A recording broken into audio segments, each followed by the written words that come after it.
Boa noite. Bem-vindos à nossa sessão de cardiologia, ao Fórum de Medicina Cardiovascular. Lembrando que ela ocorre normalmente uma periodicidade quinzenal, sempre com discussão de casos clínicos, essencialmente. Algumas vezes, excepcionalmente, a gente pode fazer uma exposição mais teórica, a discussão de um tema muito palpitante, alguma coisa que exija uma revisão, mas normalmente é uma discussão com base em casos clínicos, sempre casos muito variados e interessantes, e hoje não é diferente. Então, nós vamos começar logo com a apresentação do caso, depois a gente parte para a discussão. Vamos lá, Guto. Pronto, deixa eu...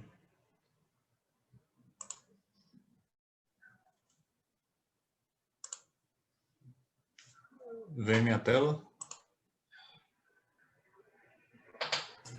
Acho que está carregando ainda, Guto. Agora. Pronto. Então, eu vou trazer esse caso aqui, que é um caso de uma internação bastante prolongada. Eu vou tentar resumir aqui, que tem alguns aspectos que suscitam algumas discussões que eu acho bem interessantes no caso. Como já foi intitulado, né, a apresentação é de uma disfunção de prótese mitral em idoso, certo? A paciente é JPA, sexo feminino, 77 anos. Ela internou na cardiopulmonar no dia 22 de novembro do ano passado. A queixa principal foi fadiga e fezes escuras há 5 dias da admissão. Ela é portadora de uma bioprótese mitral desde 2006, por uma insuficiência mitral. Tem histórico de ter fibrilação atrial permanente e veio para a emergência com a queixa de fadiga progressiva nos últimos 5 dias e fezes escurecidas. Na véspera da admissão, chegou a apresentar uma melena de maior monta, com sudorese e uma tendência à hipotensão, que fez ela suspender duas medicações, a aldactone e a furosemida, por conta dessa tendência à hipotensão. E as medicações que ela usava regularmente eram Marevan, furosemida, aldactone, digoxina e Rivotril. Essas são as medicações de uso crônico. No exame físico, essa paciente estava afebril, com a frequência cardíaca de 88 batimentos por minuto, com pulso irregular, uma pressão de 110/50 na chegada, frequência respiratória de 14, saturando 98% em ar ambiente, lúcida, orientada, descorada 3 cruzes em 4, sem ruídos adventícios à ausculta pulmonar, com ritmo cardíaco irregular em 2 tempos, com sopro diastólico 3 em 6 em foco mitral e com as extremidades sem edemas. Darzé, fique à vontade para interromper quando achar necessário alguma discussão, tá? Certo. Eu vou seguir a sequência aí dos exames, como foi feito, né? Habitualmente o paciente chega na emergência, os 2 exames imediatos que a gente tem disponível rapidamente são o eletro e o raio-x de tórax, via de regra. Então esse foi o eletro de chegada dela no hospital. Acho que você pode descrever mesmo, Guto. Certo. É um eletro que mostra um ritmo irregular com complexo estreito, é um ritmo de fibrilação atrial. A gente vê aqui que a frequência está abaixo de 100, né, entre 80 e 100. E nota-se uma alteração da repolarização ventricular, principalmente em parede lateral, né? A gente tem aqui ó, V6, V5, D1, né, com alteração da repolarização. Basicamente isso, uma fibrilação atrial com alteração da repolarização ventricular. Agora, Guto, só reforçando aqui, eu não conheço o caso bem, até bom, mas essa é uma alteração de repolarização que não parece banal, né? É um ST retificado com infradesnível na parede anterolateral, então é só para registrar que não parece ser uma alteração de repolarização inespecífica ou alguma coisa ligada à sobrecarga ventricular, pelo menos na leitura inicial. Não sei se vocês concordam, é algo que me preocuparia no contexto, por exemplo, de dor torácica ou um quadro de queixas cardiovasculares. Perfeito. Em seguida, eu trago aqui o raio-x de tórax, que foi feito na emergência. Também um raio-x de tórax mostra o sinal da esternografia prévia que ela tem da cirurgia de 2006. Não tem, condizente com a chegada, com o exame físico da chegada, não tem um sinal de congestão nesse raio-x. Tem a área cardíaca um pouco aumentada, né? Aparentemente um índice cardíaco um pouco aumentado. E, basicamente, um raio-x fora o aumento da área cardíaca, sem muitas outras achados. Tá? Custa lembrar os sinais clássicos de dilatação de câmaras atriais, né? Tá vendo o broncofonte esquerdo aqui todo, sinal da bailarina, né? Talvez o sinal da bailarina aqui, né? Com o broncofonte esquerdo. Uma prótese mitral não surpreende nada ter um átrio gigante, né? Então, a aorta meio tortuosa, mas é um raio-x tá meio rodado e o paciente também tá todo desviado para o lado direito dele. Mas, o duplo contorno atrial seria outro achado, não é isso? Da sobrecarga. Acho que o achado negativo de congestão aí é o mais importante, né, não, Guto? Sim. Perfeito.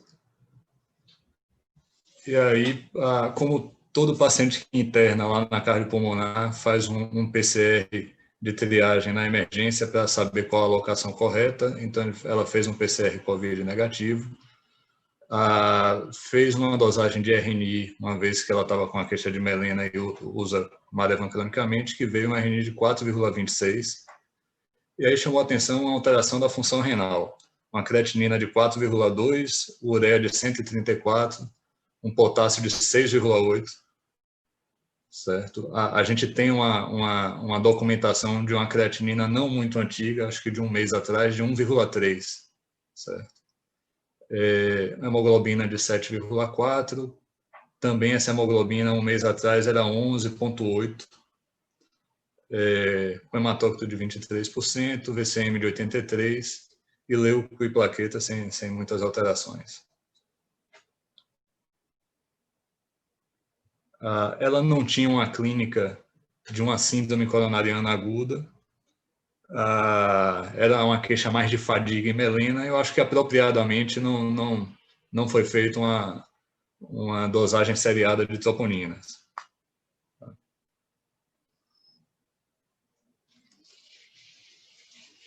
Eu vou passar para o próximo exame aqui que a gente fez depois do eletro, raio-x e laboratório inicial, que foi o ecocardiograma, ok? O eco transtorácico. Certo. Então, esse eco foi feito aí no dia 23 de novembro, e aí chamou a atenção aí um átrio esquerdo bastante aumentado, de 47 milímetros, com volume atrial esquerdo indexado de 69, o septo de parede de 9,8 milímetros, o ventrículo de 44 por 28, fração de ejeção preservada, 66%. E aqui o ventrículo esquerdo, então, sem alterações segmentares, certo? Sem alterações da contratilidade segmentar, bem como o ventrículo direito. Foi um exame com dificuldade técnica, certo? É bom relatar isso, foi transtorácico, mas tinha uma dificuldade técnica na realização. E aqui, essa parte aqui mais importante, que mostrava aí uma prótese biológica com redução de mobilidade, com o gradiente diastólico médio de 12, certo? E uma área do orifício efetivo da prótese de 0,6 centímetros quadrados, com insuficiência central mínima. Então, uma estenose classificada como uma estenose importante com insuficiência mitral discreta. Além disso, tinha uma insuficiência tricúspide importante, com PSAP de 53. A válvula aórtica não tinha maiores alterações. E então a conclusão do eco foi essa, de dilatação importante dos átrios, moderada do ventrículo direito e uma prótese biológica mitral com estenose de grau importante, com hipertensão pulmonar de 53 e insuficiência tricúspide importante. Então esse foi o achado significativo do eco. A endoscopia, que era o passo aí diante da queixa e da apresentação inicial da paciente, que se impunha, né, era um exame que se impunha, mostrou, na realidade, uma gastrite erosiva, plana moderada de anto, e sem sinais de sangramento nos segmentos avaliados. Tá? Então, foi uma endoscopia que não trouxe esse esclarecimento do foco de sangramento para essa paciente em relação ao trato digestivo. E aí eu trago aqui a lista de problemas e o cenário que a gente tinha até o momento. Então, era uma paciente que vinha com anemia sintomática, ocasionada por uma hemorragia digestiva. Essa foi a interpretação inicial. Diante disso, dessa hemorragia, ela fez uma insuficiência renal aguda, que estava sendo creditada a uma insuficiência pré-renal, componente pré-renal. Além disso, foi encontrado e identificado essa disfunção de bioprótese mitral do tipo estenosante, né? Uma estenose da bioprótese, e ela tinha uma fibrilação atrial permanente. Certo? Então, esse era o cenário da paciente nesse momento. Guto, obviamente que a proposta da apresentação deve ser discutir a disfunção da bioprótese. Em algum momento, acho que a gente vai chegar lá, mas como você ressaltou, o que a paciente precisa nesse momento não tem nada a ver com a bioprótese, né? Ela tem um quadro de hemorragia digestiva aguda, com anemia sintomática, com piora da função renal, com hipercalemia. Deve chegar um momento que a gente vai discutir, mas talvez a gente possa trazer para o pessoal como é que esses problemas extracardíacos foram lidados, né? Porque acho que todos concordam que nesse momento a prótese, apesar de aparentemente degenerada ou com algum outro grau de causa de disfunção, o problema dela não é esse nesse momento, não é esse, o problema dela é outro. Então, talvez você possa dizer o que aconteceu. Nesse momento, ela foi alocada na UTI geral. Ela foi suspenso o Marevan, foi feito vitamina K para ela, foi deixada com a perneira com compressão pneumática e foi feita uma expansão volêmica com soro fisiológico e feito Sorcal também para controle do potássio. Ela respondeu a essas medidas aí nos 2 dias que se seguiram. E aí eu trago uma evolução aqui do dia 24/11, que foi no decorrer aí nesses 2 dias. E à noite ela cursou com desorientação, agitação, taquipneia, queda de saturação, demandando oxigênio nasal. Tá? Vinha com débito urinário bom, creatinina em queda, em normalização, potássio melhor. E aí, esse é o raio-x da sequência aí, explicando aí a taquipneia dela e a baixa tolerância que ela tem a receber volume, né, diante da função cardíaca. Né? Então, o raio-x mudou o aspecto, com aspecto de congestão importante. Ela mostrou que tem uma reserva cardíaca realmente baixa. E aí a gente depois do eco e dessa avaliação a gente manteve um acompanhamento bem de perto dessa paciente para se tentar equilibrar essa parte da estenose mitral do tratamento, priorizando manter euvolêmica e com frequência cardíaca controlada, tá? Então ela foi transfundida, Guto, não? Ou só ela recebeu uma bolsa. Aqui eu trago a sequência dos exames dela. Essa linha aqui é de hemoglobina, certo? Desculpa, essa linha não. Essa linha aqui é de hemoglobina. Ela veio no primeiro dia com 7,4, caiu para 6,7 ainda mais, recebeu uma bolsa, ficou com gesta depois da hidratação e depois da bolsa de sangue, ficou com aquele raio-x e hipoxêmica. Com a endoscopia que não viu sangramento, inicialmente foi considerado que seria de baixa probabilidade que uma colonoscopia pudesse contribuir inicialmente com a identificação do foco, mas ela continuou tendo queda da hemoglobina, certo? A hemoglobina caiu novamente para 6,2, precisou receber mais sangue,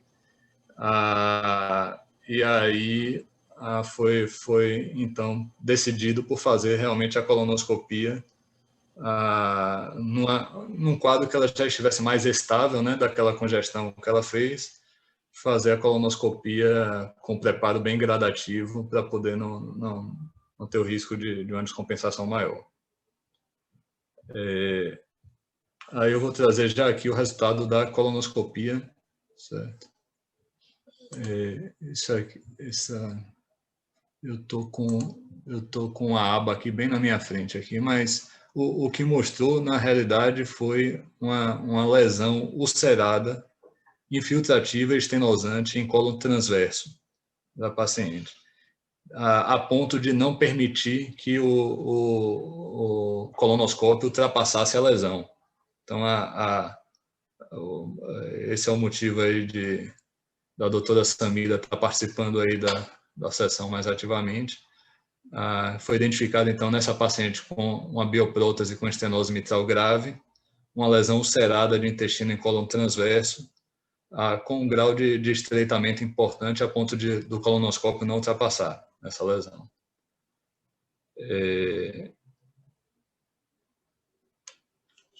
Vou passar aqui.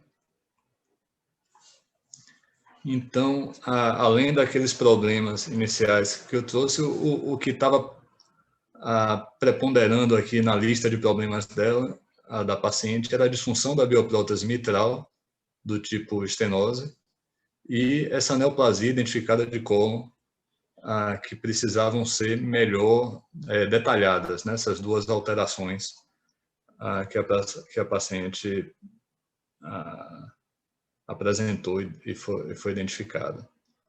Então, no meu entendimento, as questões de interesse aí seriam estabelecer o prognóstico da patologia oncológica, as possibilidades terapêuticas da patologia oncológica e as possibilidades terapêuticas para a estenose da prótese mitral, né? Ter essa avaliação das possibilidades dos tratamentos das duas patologias e definir qual a melhor sequência de atitudes diagnósticas e terapêuticas aí para esse caso. Certo?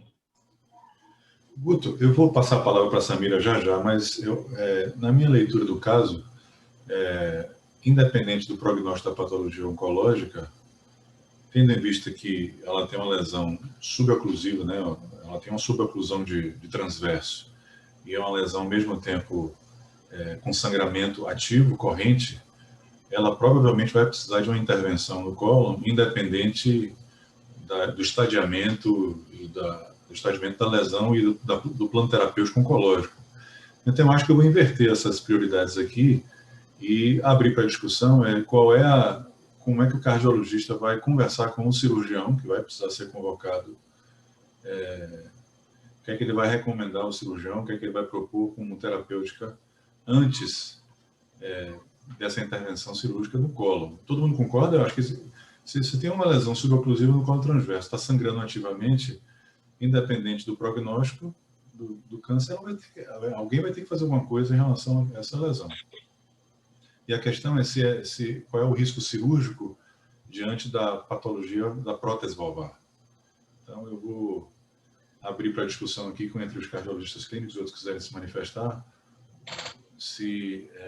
independente da patologia, o que é que eles recomendariam? Se seria seguro fazer a intervenção cirúrgica com um tratamento e acompanhamento clínico da prótese, ou se haveria necessidade de uma intervenção na prótese, seja ela qual for, antes da intervenção cirúrgica? O que vocês acham?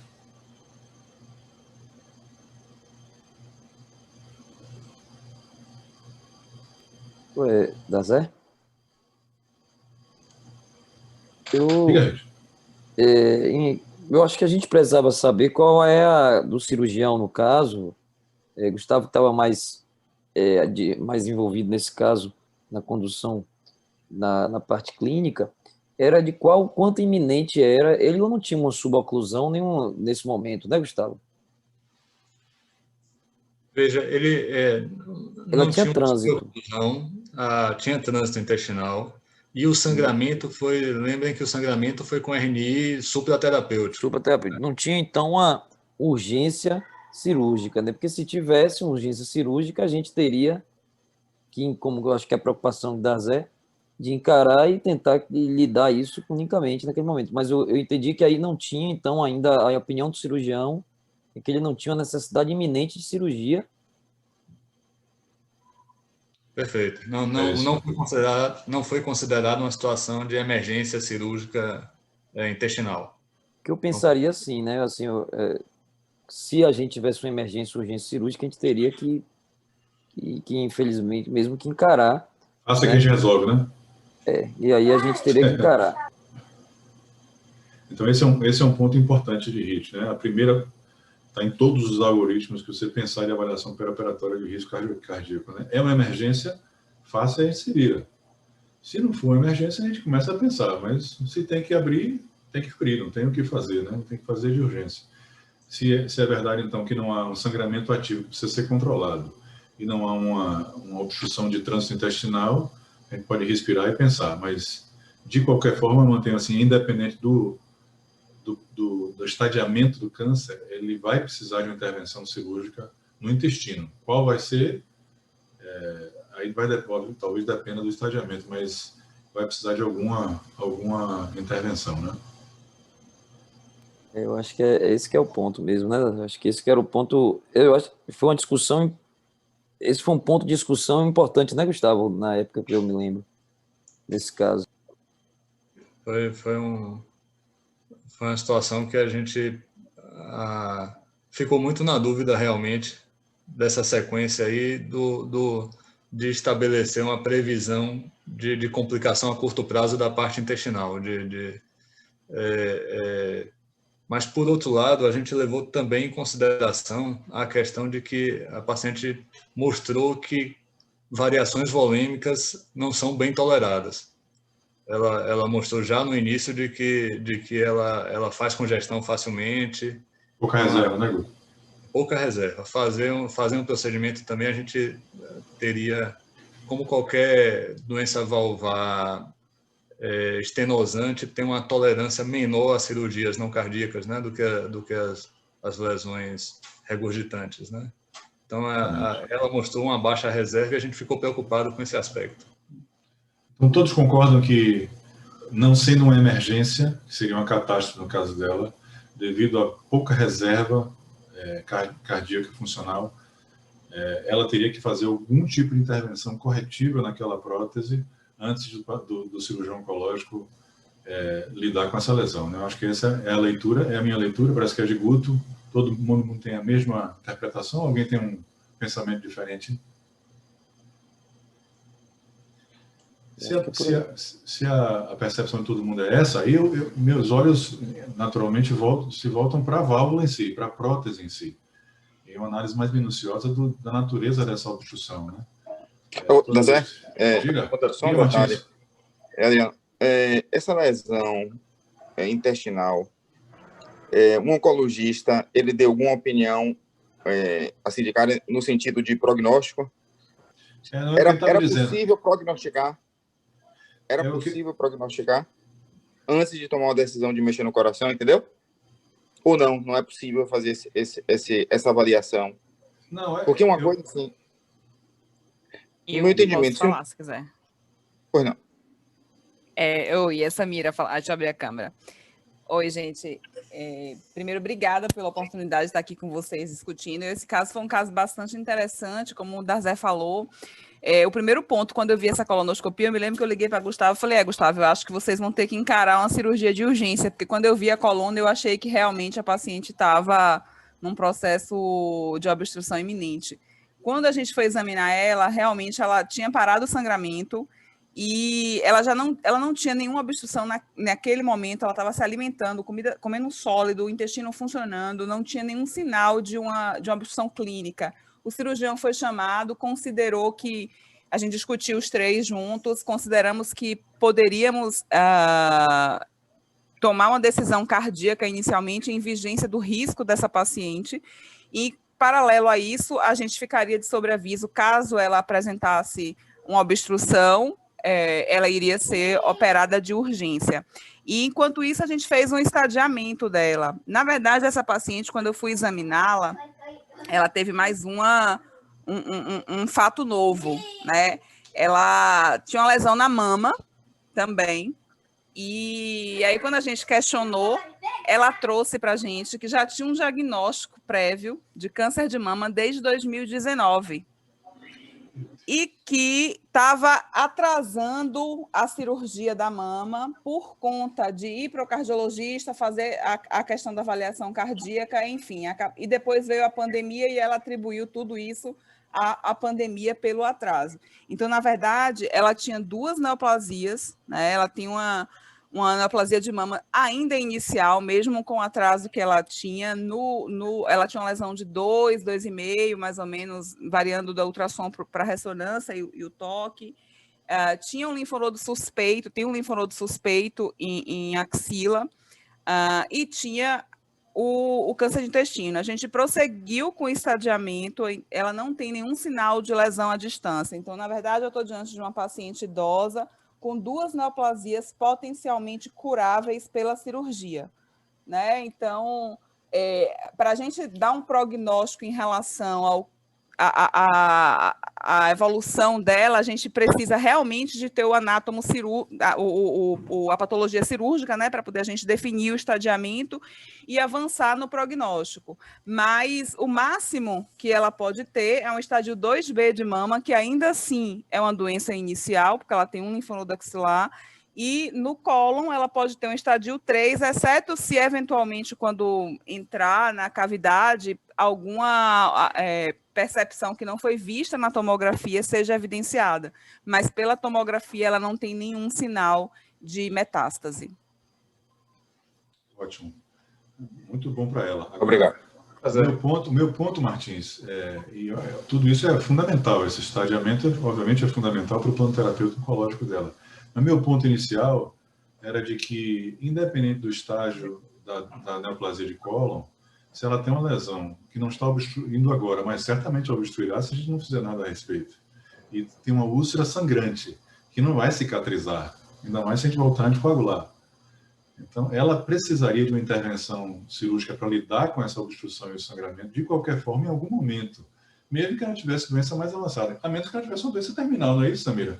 Perfeito, Dazé, exatamente isso. Foi exatamente esse ponto da discussão que a gente falou. Mesmo que ela tenha uma doença avançada, essa paciente vai precisar fazer uma colostomia protetora para ela, porque ela vai obstruir em algum momento e isso vai trazer uma catástrofe, né? Porque é muito mais fácil você planejar uma cirurgia numa paciente tão grave quanto essa e fazer de forma eletiva do que você operá-la na urgência.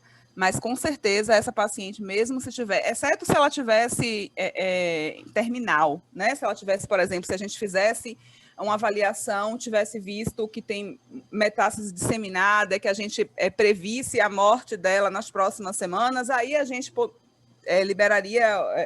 discutiria com a família, com cuidados paliativos, para fazer paliação sem uma intervenção. Mas, fora disso, é uma paciente que, mesmo com doença metastática, a gente iria fazer intervenção, sim, para desobstruir. Pronto. Perfeito, era isso, Vazé, que eu queria saber. Exatamente. Beleza. E a reforçar o que Guto disse também, né? Lesões valvárias estenóticas, graves e sintomáticas, são esparrela, né? É muito difícil controlar qualquer tipo de descompensação. Então, uma intervenção cirúrgica desse porte, no paciente com estenose mitral, estenose aórtica grave e sintomática, é uma furada das piores, né? A pessoa entra numa espiral, é impossível tirar. limitação no débito cardíaco fixa, não tem como compensar, não há o que fazer, é muito difícil. Então, obviamente, ela precisa de uma intervenção nessa válvula. Aí eu volto ao meu comentário, aí meus olhos se voltam para a patologia valvar. Eu não sei há quanto tempo ela tem esse diagnóstico de estenose dessa prótese, eu não sei se ela já tinha sintoma antes, eu não sei a natureza exata da obstrução, e obviamente parece uma prótese degenerada de 14 anos, que para a idade dela não seria tão esperado esse grau de degeneração, aí eu vou passar a palavra para a Vanilma já, mas seria bom ouvir Fábio Soares, o cardiografista, para trazer a impressão da natureza da obstrução. Existe um componente trombótico reversível ou é pura degeneração valvar? Porque aí as coisas mudam, né? Totalmente. Fabinho, você que fez o eco? Tem imagens? Como é que tá? Temos imagens. Se quiser que eu passe aqui o do transtorácico, Gustavo, você descompartilha a tela.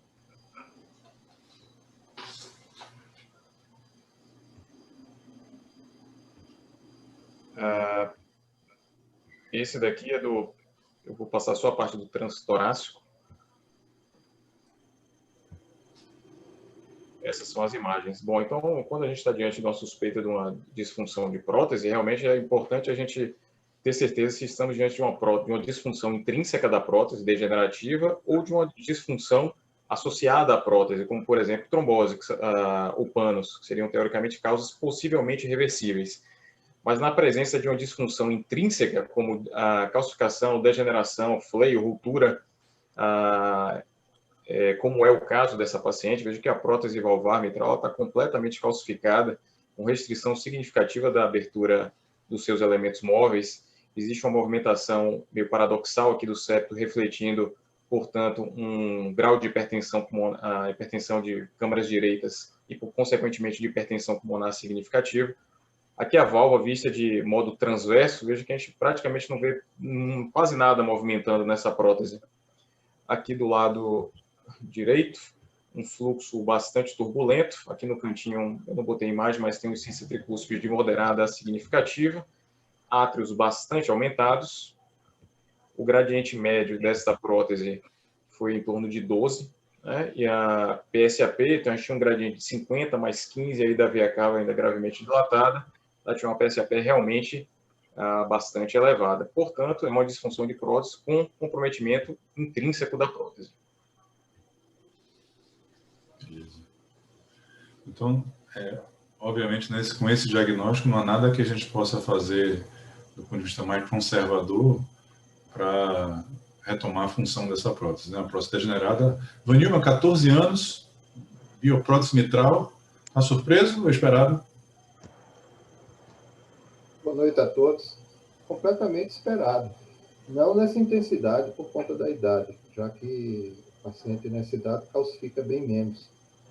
Mas é uma situação extremamente desafiadora por dois motivos. Primeiro, pela idade do paciente, né, um paciente com idade avançada.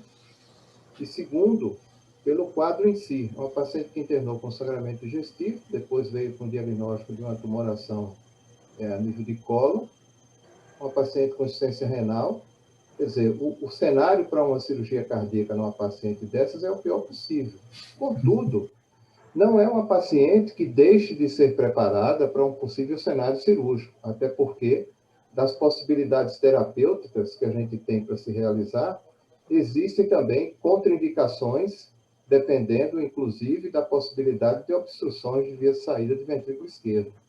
Então, a avaliação ecocardiográfica pré-operatória, a avaliação também de doença coronariana que possa comprometer, e da possível realização do tratamento dessa doença por terapêutica menos invasiva, como um intervencionista, são possibilidades que vão abrindo o cenário. Então, o perfeito passo a passo investigação dessa paciente vai determinar a possibilidade e a indicação perfeita do tratamento, diante de todas as possibilidades que a gente tem hoje para a realização do tratamento de uma paciente com esse quilate de complicações. Vanilma, no caso de uma intervenção, uma decisão por intervenção cirúrgica, como seria a abordagem melhor para esse paciente? Esternotomia completa, minimamente invasiva? Na verdade, eu dependeria, primeiro, tem doença coronariana ou não, e de uma angiotomografia para a gente ver a perfeita anatomia dos vasos aórticos, ilíacos, femorais, e para poder, porque se tiver uma anatomia adequada desses vasos, a gente consegue fazer a cirurgia por técnica minimamente invasiva, e não abordaríamos uma esternotomia convencional, o que seria um trabalho extra muito maior para essa paciente, aumentando, inclusive, o risco cirúrgico. O problema duro de resolver aí é a parinização durante o SEC, né? Uma lesão cerada sangrante.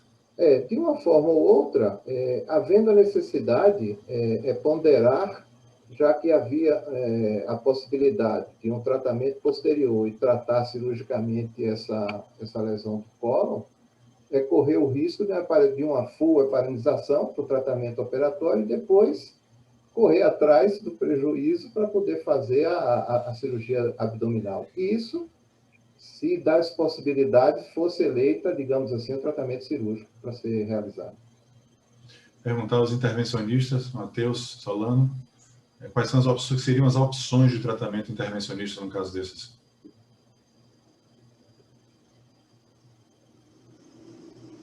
Matheus quer responder? Eu vou falar bastante já. Por favor, pode falar. Bom, nesse caso, existe uma disfunção de bioprótese, né? É importante dizer que não é uma prótese mecânica. Se fosse uma prótese mecânica, a gente não teria nenhuma opção, pelo menos até o momento, né? Para resolver isso do ponto de vista endovascular. Agora, como é uma bioprótese, de uns 5, 6 anos para cá, o tratamento intervencionista com implante de próteses transcatéter, né, originariamente desenvolvidas para o implante na válvula aórtica, tem sido implementado nesses casos, se for anatomicamente factível, né, como o Vanilmo começou a mencionar. Então, é preciso se fazer uma avaliação anatômica bem feita, com eco, com tomografia, que a gente vai comentar, e se avaliar a factibilidade de um implante de uma prótese dessa, né? Esse tratamento é o valve-in-valve, que já inicialmente foi concebido para a válvula aórtica, para as próteses valvárias aórticas, mas de uns anos para cá, tem se feito com bastante sucesso nas próteses biológicas na posição mitral e em outras posições valvares também. Então, quer dizer, a dificuldade de aplicar a técnica transcatéter, as próteses transcatéteras originalmente propostas para a posição aórtica para mitral, é a falta de ancoragem. Não tem estrutura de ancoragem ali como tem numa válvula aórtica com anel calcificado, etc., né? Como ela tem uma prótese, você usa a prótese como estrutura de ancoragem. É isso, Solano? Perfeita complementação, né? Isso em válvulas nativas, esse é um problema muito sério para a prótese mitral, que é uma estrutura que não tem o anel mitral, ele se movimenta bastante, né? A estrutura subvalvar, então a ancoragem é muito difícil, o risco de embolização muito alto, se faz em anéis mitrais muito calcificados, né, mas com uma taxa de complicação bem maior do que a taxa de complicação quando se implanta uma válvula dentro de uma bioprótese. Então, realmente, esse é um problema sério que, com a bioprótese, como você disse, já serve de estrutura para ancorar a prótese transcatéter. Então, parece que o paciente, de fato, precisa de um procedimento mais ou menos definitivo, esse seria endovascular, como ponte para lidar com as duas neoplasias potencialmente curáveis, como o Samira disse, né? Alguém tem algum comentário adicional em relação a esse caso? Alguma preocupação específica? Alguma discordância em relação ao caminho que está sendo seguido?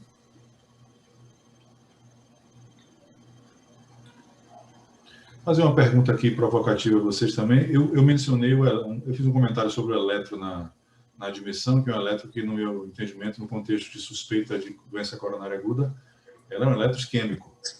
Então, qual é a importância de, nesse contexto atual, de uma prótese biológica degenerada precisa ser tratada como ponte no tratamento oncológico. Qual é a importância de investigação e tratamento de uma eventual doença coronariana associada? Ou a gente ignoraria totalmente essas coronárias? Essa é uma pergunta que sempre surge em várias circunstâncias, né, de doenças agudas ou crônicas cardiovasculares, em que você vai tratar essa outra doença e quer saber se existe doença coronária, se vai tratar ou não. Há sempre uma tendência a fazer e tratar, mas na verdade sem muita base, né? Então, nessa circunstância atual, você tem um paciente que tem uma prótese biológica em posição mitral totalmente degenerada, com estenose grave, sintomática, que precisa ser operada no intestino e na mama. A gente vai buscar a doença coronária? A gente vai tratar a doença coronária se tiver algum grau de estenose? Qual é a impressão das pessoas?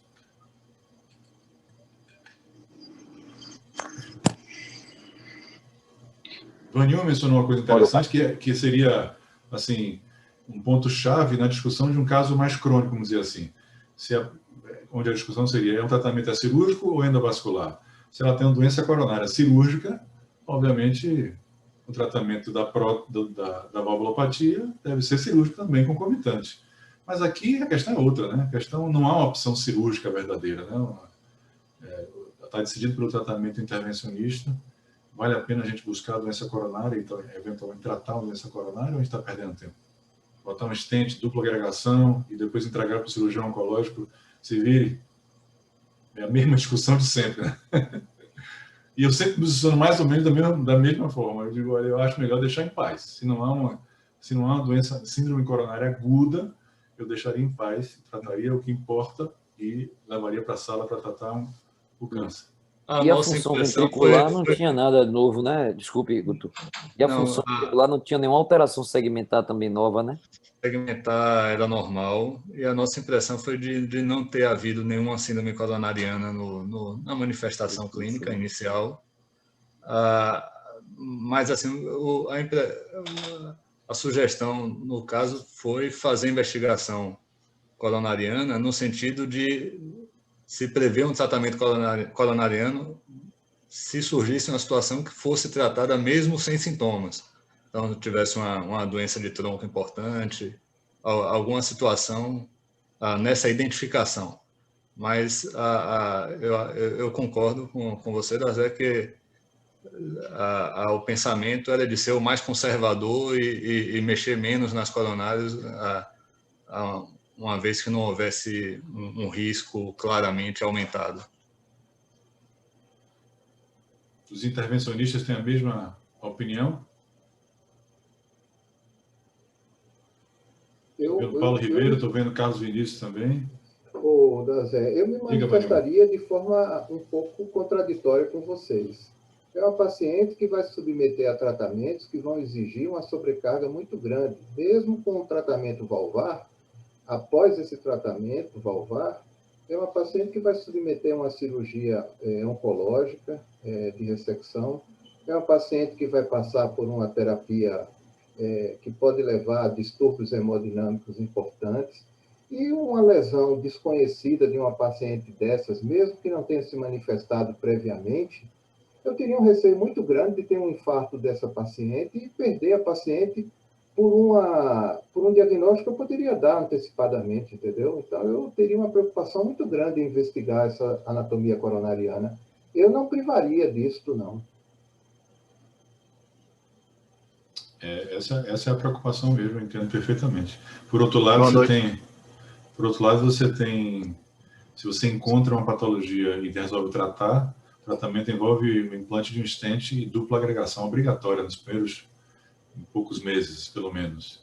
E aí a pergunta é, o risco de infarto na doença nativa, no contexto perioperatório, é maior ou menor do que o risco de infarto com a suspensão de dupla agregação ou a permanência da dupla agregação e sangramento adicional? Então, eu acho que é isso que a gente tem que colocar na balança, né?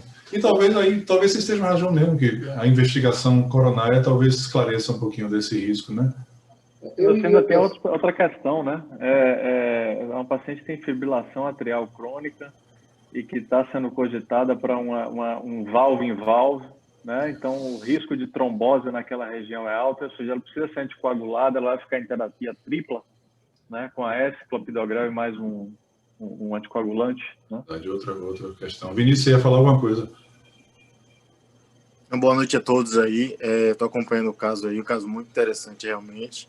Eu ia só dar minha opinião a respeito da investigação coronária. Eu acho que é uma paciente que a gente não vai ter esse dado na literatura especificamente para ela, mas aí cabe uma pergunta para Fábio, se na avaliação pré-procedimento, se ele usou angiotomo para avaliar essa paciente, e talvez nesse cenário de utilização de angiotomo, se poderia ser acrescentada uma avaliação das coronárias de forma não invasiva, né? Como a gente faz em TAV algumas vezes, já para fazer a triagem, no sentido de se tem lesão proximal em vasos proximais como direita ou DA, e a partir daí decidir se vai ou não para uma estratificação invasiva coronária, né? Perfeito, Vinícius. Foi isso que foi feito. Na avaliação anatômica foi feita uma angiotomografia com protocolo de angiotomografia de coronária também, trigada pelo eletro, e aí a anatomia coronariana foi estudada e não tinha nenhuma obstrução significativa.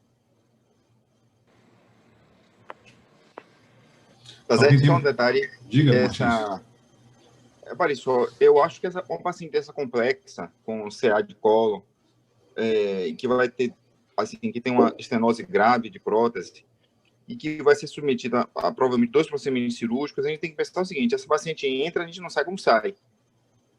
Por exemplo, vai lá que ela complica distente ao abdômen, translocação bacteriana no pós-operatório. Então, eu faria o CAT aí, ou a angiotomografia, não para tratar a coronária, mas para dar uma noção de quão grave é a doença coronariana. Que essa informação é importante no pós-operatório.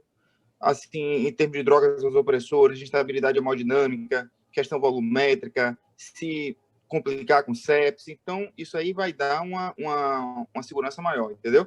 Não pensando em tratar uma lesão boba, mas vai lá que tem uma lesão de tronco, uma DA subcoída.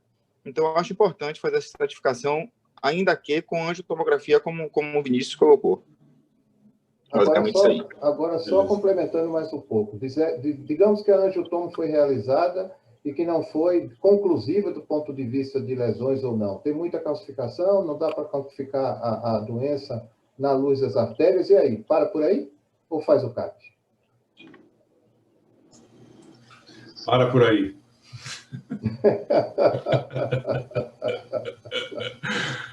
É exatamente esse meu ponto. É muito fácil fazer um estudo anatômico, seja ele qual for, invasivo ou não invasivo, e cair num outro dilema. A lesão intermediária, a lesão, será que é no ósseo, será que é um pouquinho para frente? Não, é triarterial, tecnicamente é o maior risco. A gente sabe exatamente o caminho que a gente está seguindo. A gente já caiu nessa armadilha 1000 vezes. Então, é nesse sentido que eu estou levantando a bandeira de alerta, porque... Entendeu? Eu entendo o ponto de vocês todos, mas... Eu só queria fazer uma observação, Dazé, que nós aprendemos muito com TAV, que na investigação daqueles pacientes que tinham lesões coronarianas difusas e até um pouco mais graves, nós aprendemos que no manuseio desses pacientes foi realizada a TAV, não foi mexido nas coronárias e esse paciente teve uma avaliação adequada. Mas a gente conhecia a anatomia deles, né? Eu só queria fazer essa observação que é interessante. Beleza, Guto? Atualiza aí a gente como foi que as coisas caminharam. Pronto. É importante falar, ela recuperou totalmente a função renal, tá? O potássio normalizou, recuperou a função renal, o RNI normalizou, ela parou de ter sangramento e queda de hemoglobina e decidimos por iniciar Clexane pleno para ela. Tá? E fizemos a investigação.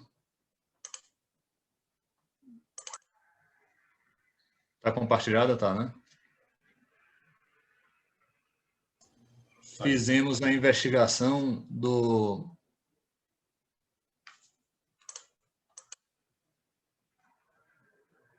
Fizemos a investigação mais minuciosa, como foi falado aí, da parte da válvula, tanto por tomografia como por eco transesofágico, para ver se era factível, né, prosseguir o tratamento percutâneo da válvula mitral, né? O valve-in-valve.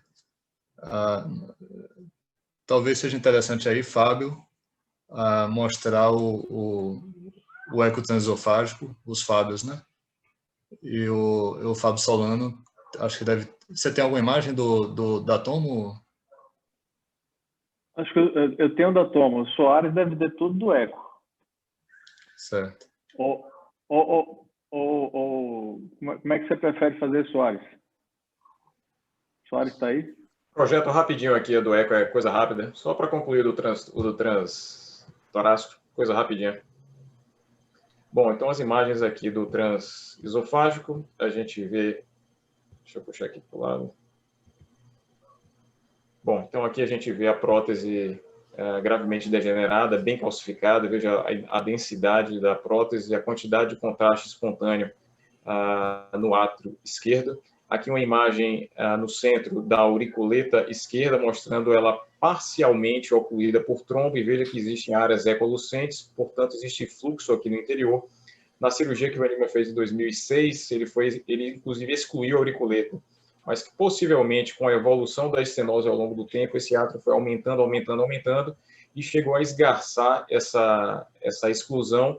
E hoje existe uma comunicação do átrio com a auriculeta. Esse trombo está aqui, ele não projeta para a cavidade, mas fluxo entra e sai. A gente vê que a insuficiência mitral ela é discreta, esse fluxo em vermelho aqui em cima, realmente o problema dela é muito mais estenótico. Aqui embaixo a gente tem as imagens unface da prótese mitral. A gente vê que essa aqui em preto é basicamente a abertura valvar que existe. Tem 0,4 de área valvar. Então, uma prótese bastante degenerada, com uma abertura bastante reduzida. O anel externo de sutura a gente vê aqui ao redor da prótese. Veja que ele é até de mais difícil visualização, porque ele já está bem epitelizado diante do tempo de cirurgia. Aqui ao lado, a imagem 3D decomposta, assim como a gente faz a tomografia em imagens multiplanares. Hoje a gente consegue ver o anel aqui por fora. Então, de metal a metal, a gente tem uma medida de 27 milímetros, e de face interna a face interna, a gente tem uma medida aqui de 23 milímetros. Complementando aqui o estudo esofágico, como eu tinha citado, essa é a visão aqui da auriculeta. Então, imagine que aqui é o septo atrial, aqui está a auriculeta. No 3D, eu estou olhando do septo para a auriculeta. Então, isso daqui era onde ficava a auriculeta inicial. Esses são dois pontos cirúrgicos que estão em decência, eles estão decentes. E aqui dentro, e esse orifício aqui, é a comunicação do átrio com a auriculeta. Cropear a imagem, ou seja, se eu sair fatiando a imagem e cada vez tirando mais tecido, eu encontro isso aqui. Então, um grande trombo organizado, veja que ele balança dentro de uma auriculeta imensa aqui dentro, ao redor, espaço ecolucente, que nada mais é do que sangue. Na perspectiva de avaliação de valve em valve, é possível também, além da análise da prótese, de todo o complexo ajusante da prótese, que a gente avalie também o septo interatrial, para não encontrar qualquer possibilidade de dificuldades ou que impossibilite o procedimento. Nesse aqui ela tem um septo bastante factível, um septo liso, a porção muscular não tem hipertrofia lipomatosa, nada que venha a dificultar o procedimento. E aqui é apenas uma imagem para compor, veja a grande quantidade de contraste espontâneo, ou seja, de remora sanguínea que a gente tem aqui no átrio esquerdo no 3D. Então, essa vitamina de banana mostra uma grande quantidade de estase no átrio esquerdo. Deixa eu tentar voltar aqui. Então.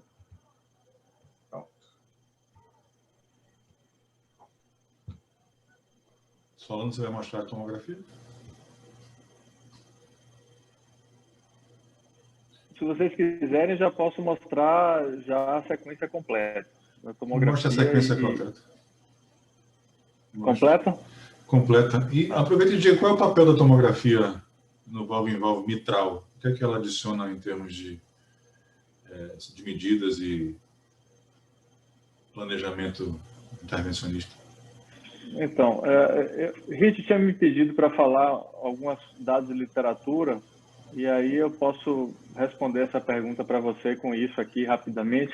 Mas antes disso, falar só que a gente teve várias dúvidas com relação a fazer esse caso, né? Uma delas foi esse trombo na auriculeta, né? E quando a gente faz o implante de uma prótese dessa, a gente funciona o septo interatrial e muitas vezes a gente manipula, né, catéter ou fio guia que toca, né? Entra na auriculeta.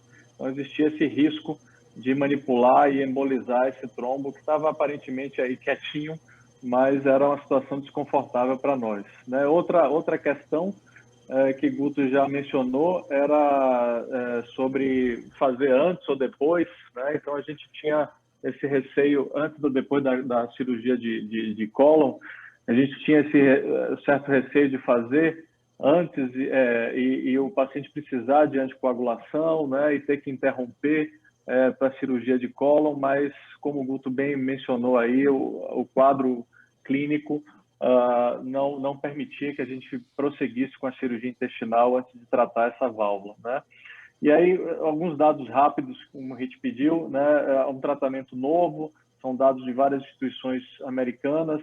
Vejam que a partir de 2011, né, em azul, assim que começaram a fazer os implantes de válvula em válvula dentro de próteses biológicas, o tratamento cresceu bastante em relação ao tratamento cirúrgico, que se manteve estável, né, mostrando aí que pacientes, provavelmente pacientes que deixavam de ser tratados, passaram a ser tratados com tratamento endovascular, né? Então, os pacientes de alto risco cirúrgico que acabavam ficando em tratamento paliativo ou só medicamentoso.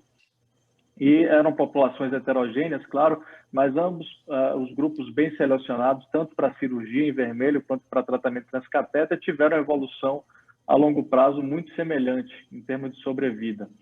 Né? Esse é um dado mais atual, de 2020, com mais de 1.500 pacientes, mostrando aí a evolução em termos de sobrevida em pacientes submetidos à técnica transeptal e transapical. Vejam que a taxa de sucesso aqui em vermelho do implante da prótese é muito alta, 97%. Né? A taxa de complicações hospitalares é relativamente baixa, a mortalidade abaixo de 5%. Né? E esses são dados de multicêntricos e uma coisa interessante é que a mediana de volume de implante por local é apenas de 3. Né?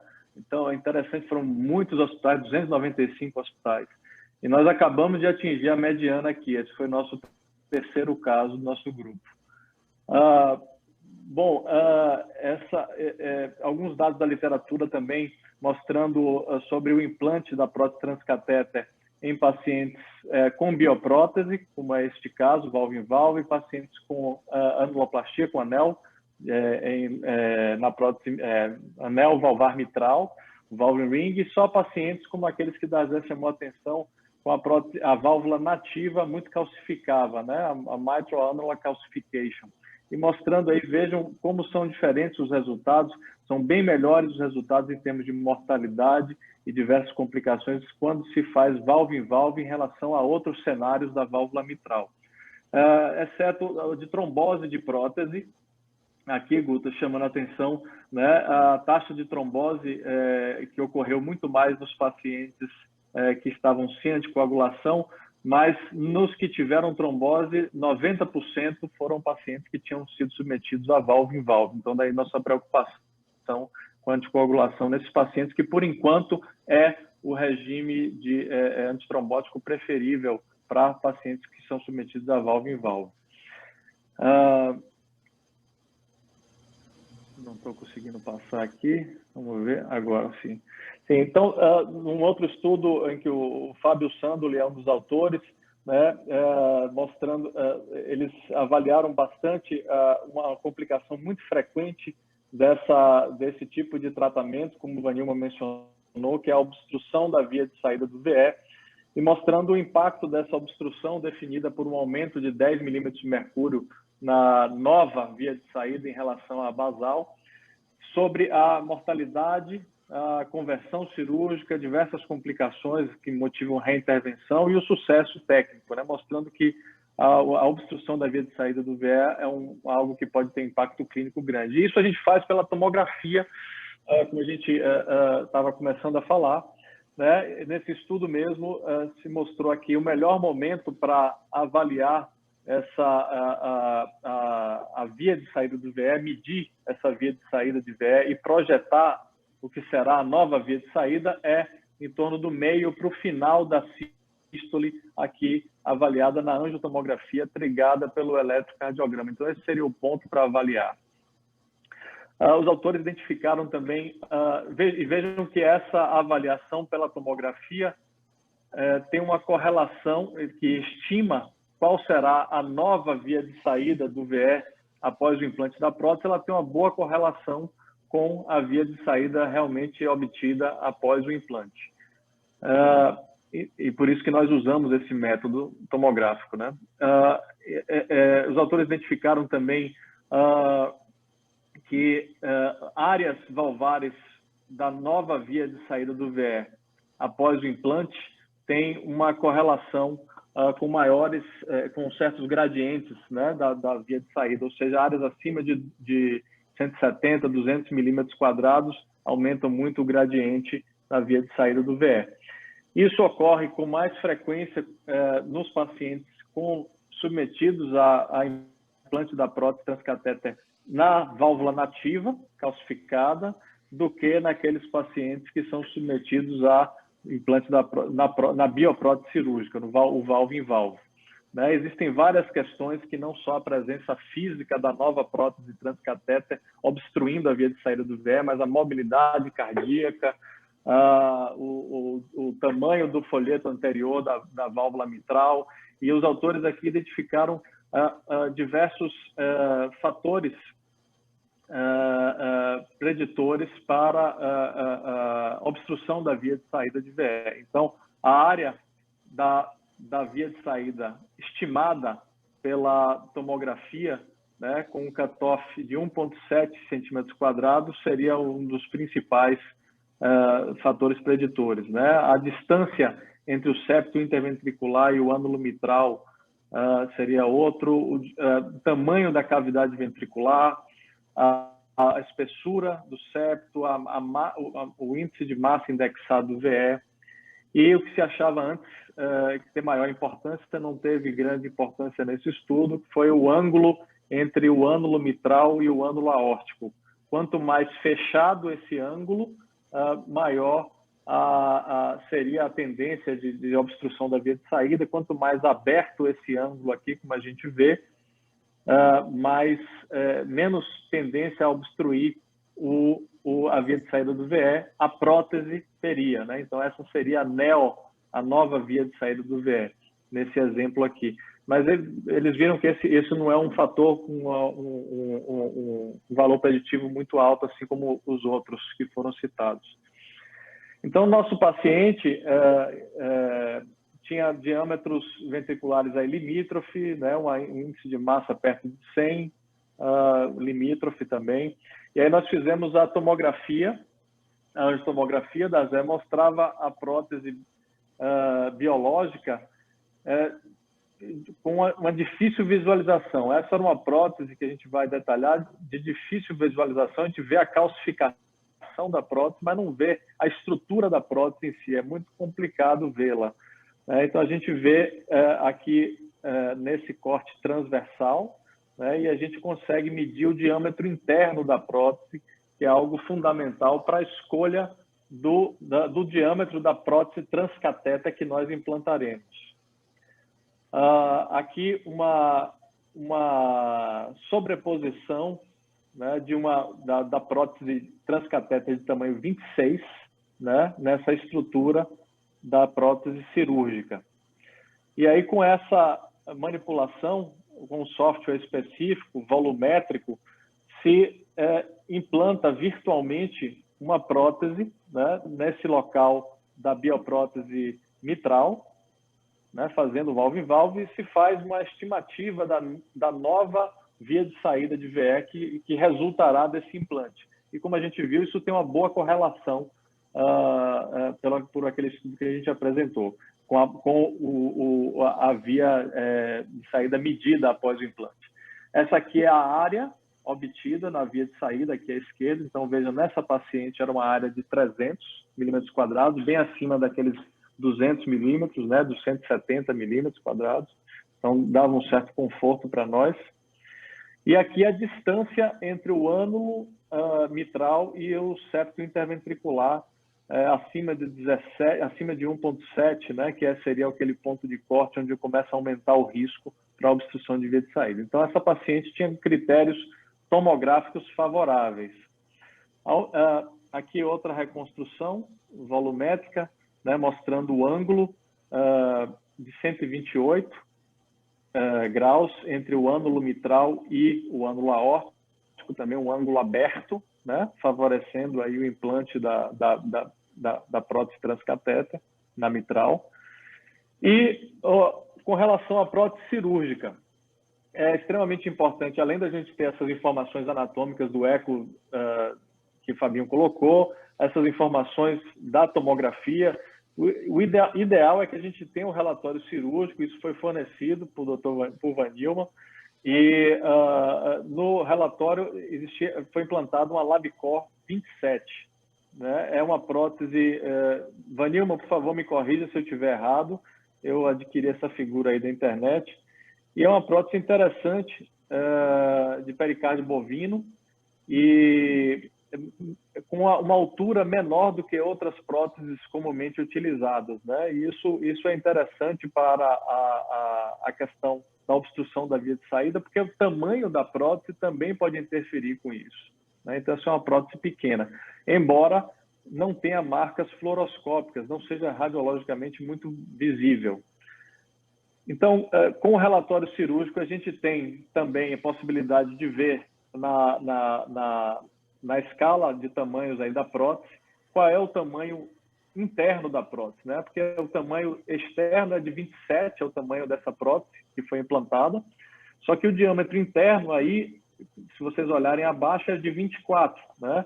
E medido pelo eco e pela tomografia em torno de 23, né? Isso por degeneração.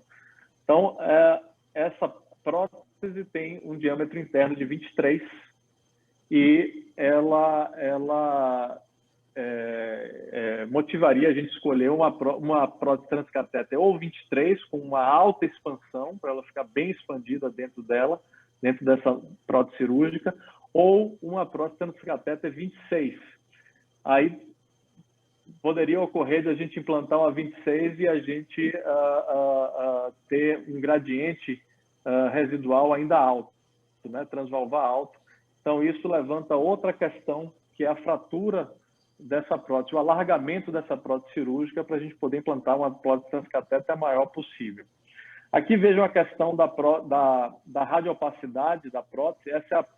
Foi o primeiro caso que a gente fez na cardiopulmonar, né? Então, essa prótese cirúrgica era uma prótese bem radiopaca, bem visível, e isso ajuda a gente a implantar a prótese transcatéter, né? Esse marcador radiológico facilita enormemente a gente posicionar a nossa prótese transcatéter, o que não é o caso dessa paciente que a gente está discutindo.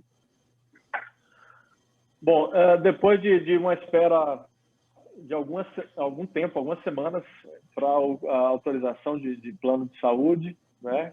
Infelizmente, a gente teve que esperar bastante tempo. A gente programou a paciente para a semana passada, né? Suspendemos a enoxaparina 12 horas antes, era um procedimento com anestesia geral.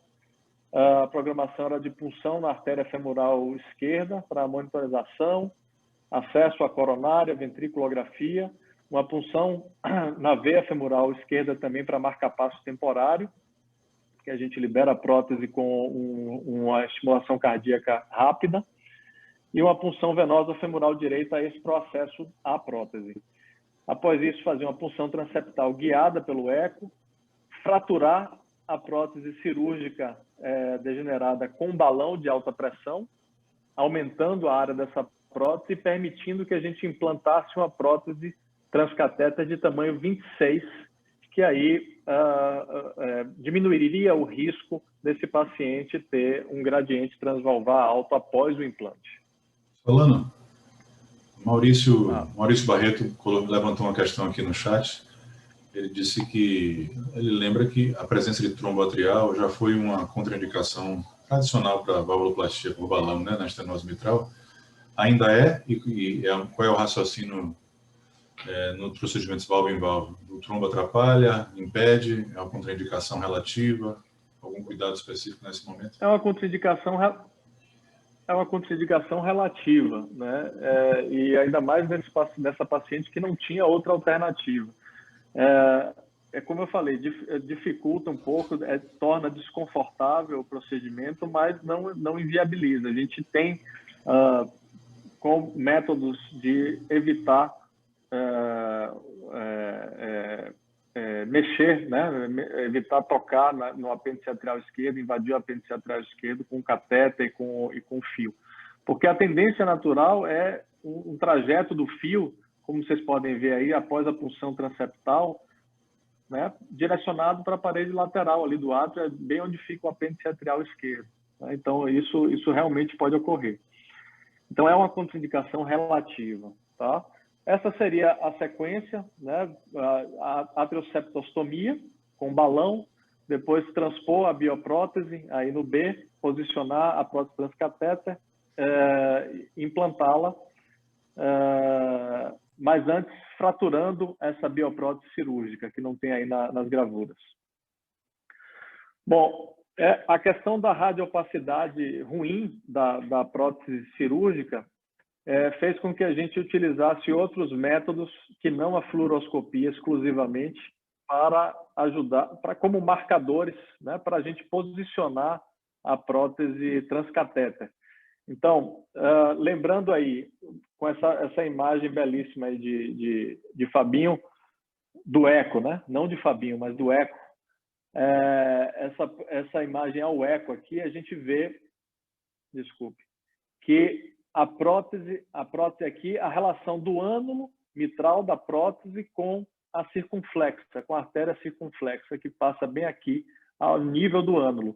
E aí, utilizando essa referência, a gente cateterizou a coronária esquerda, passou um fio guia de angioplastia pela circunflexa. A circunflexa, nesse caso, nos ajudou, que era dominante, né? E aí deixamos essa marcação como referência, além do eco, para a gente posicionar a prótese transcatéter, o balão de pré-dilatação, etc.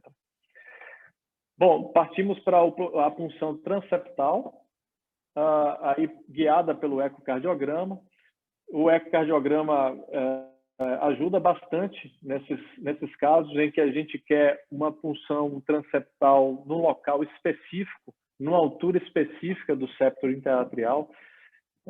Então, a gente, idealmente, para esse tipo de intervenção, com valve em valve, a gente quer uma punção mais posterior e um pouquinho mais baixa do que a punção de mitraclip, por exemplo. Então, vejam que a gente conseguiu uma punção aí com a altura do ânulo mitral aí à direita de 3,5. A gente queria até um pouquinho mais baixa, mas essa altura foi suficiente. E vejam à direita a tenda formada a partir do catéter no átrio direito, empurrando o septo interatrial em direção ao átrio esquerdo. E aí, através dessa visualização dessa tenda, em cortes diversos, né, bicaval, eixo curto que Fábio faz, e esse eixo 4 câmaras para medir a altura, a gente resolve ou não puncionar naquele local onde está sendo feita a tenda. E aí fizemos a punção, passamos um catéter para o átrio direito, e aí, Maurício, com muito cuidado, né, para não atingir aí o apêndice atrial esquerdo, posicionamos esse catéter na veia pulmonar superior esquerda. Vejam aí a imagem da fluoroscopia e do eco. Então, muito importante a gente ter um eco em sala e com visualização simultânea, né? Nós estamos fazendo agora, Dazé, conseguimos finalmente arrumar um sistema de cabos, né, que conecta o ecocardiograma ao monitor da hemodinâmica, e a gente consegue ter exatamente isso que a gente está vendo aí na tela do computador, né, uma visualização simultânea da fluoroscopia e do eco, e a gente não tira o olhar, não fica olhando para a tela do eco e para a tela da fluoroscopia, né? Isso facilita bastante. E aí todos os intervencionistas que quiserem fazer procedimento estrutural, CIA, ou enfim, qualquer outro, a enfermagem já está orientada com relação a isso, já está sistematizado, quando quiserem, é só pedirem o cabo para fazer essa conjugação de imagens na tela do aparelho de hemodinâmica. Bom, e aí depois passamos um catéter que é deflectível, né? Ele faz ele mexe como se fosse um dedo assim, indicador, né? Ele mexe, a gente consegue fleti-lo em direção à mitral, né? Vejam a curva que ele faz em direção à mitral, e aí através dele nós cruzamos a prótese. Vejam aí a marcação do ânulo, da marcação da CX, né, identificando o sulco atrioventricular ao nível do ânulo do ânulo da mitral. Então vejam, transpondo essa bioprótese, e a gente colocou aí na imagem da direita um fio bastante rígido, que é o mesmo fio que a gente usa para a TAV, para dar estabilidade e a gente conseguir passar a prótese transcatéter. Bom, feito isso, a gente faz uma dilatação da punção do septo interatrial, a gente faz uma atrioseptostomia com um balão de 10 milímetros. Isso, na imensa maioria das vezes, se fecha no pós-operatório, sem necessidade de implante de prótese para CIA, né? Implantes de prótese transcatéter. Isso, na maioria das vezes, regride. Então, vejam aí o eco e a imagem da fluoroscopia, essa dilatação. Essa dilatação é fundamental para a gente conseguir poder passar a prótese transcatéter sem nenhuma dificuldade pelo septo interatrial. Se isso não for feito, a gente pode não conseguir passar e aí ter que reiniciar todo o processo.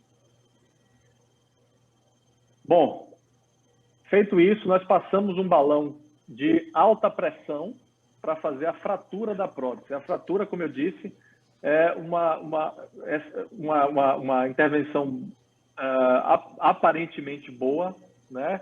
Ainda com poucos dados na literatura, mas dados consistentes, mostrando que se a gente consegue fraturar, principalmente próteses pequenas, e cujo defeito é estenose, a gente pode obter, a gente diminui o risco de gradientes altos após o implante da prótese transcatéter.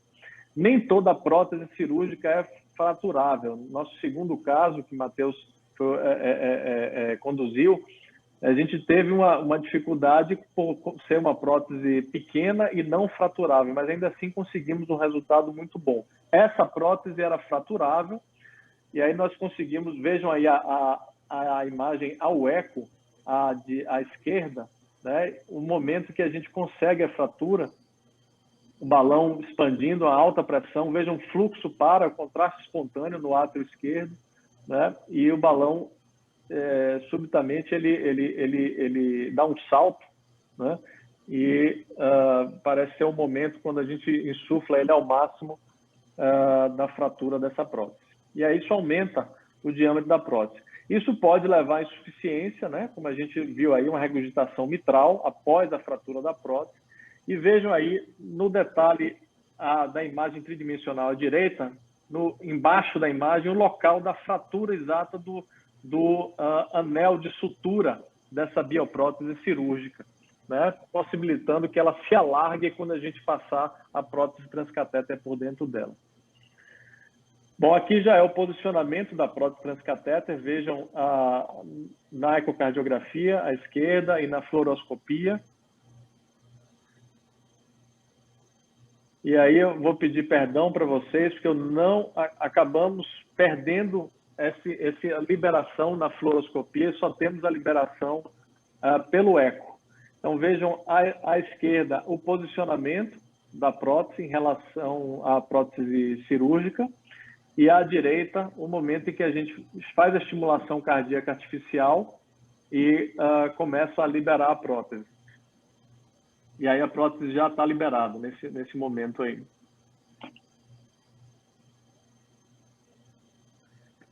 Bom, depois disso nós fizemos uma pós-dilatação com um volume maior, né? Essa prótese deve ficar mais ventricular do que atrial, preferência 30% a 20% atrial no máximo.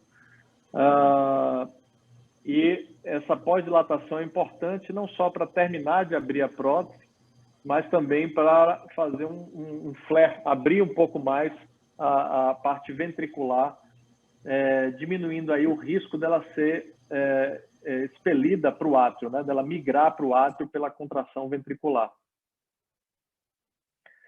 Esse foi o resultado ao eco. Vejam a relação com a circunflexa, mais uma vez, essa imagem, né? Mostrando a relação entre as estruturas, entre a coronária, o seio coronariano e a mitral.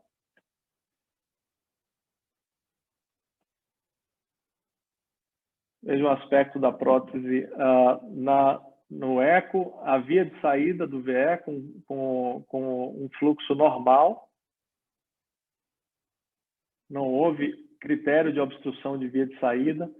E veja essa imagem mostrando tanto a fluoroscopia quanto a imagem tridimensional do eco, né, o resultado final com um aumento da abertura expressivo aí em relação ao basal que está aí acima. O Fabinho já tinha mostrado. Bom, essas foram algumas avaliações do eco, né? A prótese ficou com um gradiente de 3, um gradiente médio de 3 após o implante da prótese transcatéter. Se eu não estiver enganado, Darzé ou Fabinho, essa imagem ao meio é uma avaliação da PSAP. Caiu de 65 para em torno de 35, né? Isso, 28 aqui. Mas colocando o átrio direito, né? 35. Isso. E aí à esquerda, uma avaliação da via de saída. É isso? O gradiente de saída, que era de 8 pré-procedimento, terminou em 8 pós-procedimento. Não houve qualquer comprometimento de via de saída. Então, não mudou nada. Bom, essas seriam as imagens, o resultado final. Excelente. Samira, tudo isso para lhe entregar ao paciente... Sem complicações durante o procedimento. Samira, tudo isso para lhe entregar um paciente em perfeitas condições de tratamento oncológico na bandeja. Satisfeita? Maravilha, maravilha. Ele vai ser operado na terça-feira, provavelmente, né, Gustavo? Do cólon. E, na verdade, a gente discutiu a mama, como ela tem um carcinoma lobular, é hormônio positivo. Normalmente, ela seria operada upfront, mas por conta de todas essas complicações, a gente discutiu, começou a hormonioterapia, que quase é mais tranquila, não tem efeito colateral limitante, com o intuito de evitar a progressão da doença, e aí a gente faz aí 6 meses, 9 meses de neoadjuvância, e ela faz a cirurgia da mama mais para frente. Então, depois acho que, assim, o interessante desse caso, no pós, é a gente ver o estadiamento final, provavelmente, diante das comorbidades que ela tem, todo o contexto, ela não sendo metastática, muito provavelmente a sugestão nossa vai ser de acompanhamento, né? Mas eu quase pergunto para vocês se vocês mudariam de decisão em relação à avaliação das coronárias, se eventualmente, a depender das drogas que eu fosse utilizar, né? Porque isso também é uma coisa que quando você pega um paciente eventualmente mais jovem, que sempre tem essa discussão também, apesar de que normalmente é independente da doença coronariana pré-existente. Outro ponto importante que eu acho desse caso, da Zé, é que assim, a grande maioria dos casos de câncer de colo, eles são esporádicos, 80%, mas 20% eles devem ser investigados a origem hereditária, porque a gente vai buscar os familiares de uma forma diferente. Então, essa paciente específica, mesmo sendo idosa, ela tem algumas características, né? Primeiro, é uma paciente que tem 2 tumores, né, simultâneos. Então, ela deve fazer a instabilidade microsatélite e evoluir com a investigação, se for positiva, com a investigação genética para ver se a gente vai fazer alguma conduta diferente no filho dela. Ela tem um filho que é médico.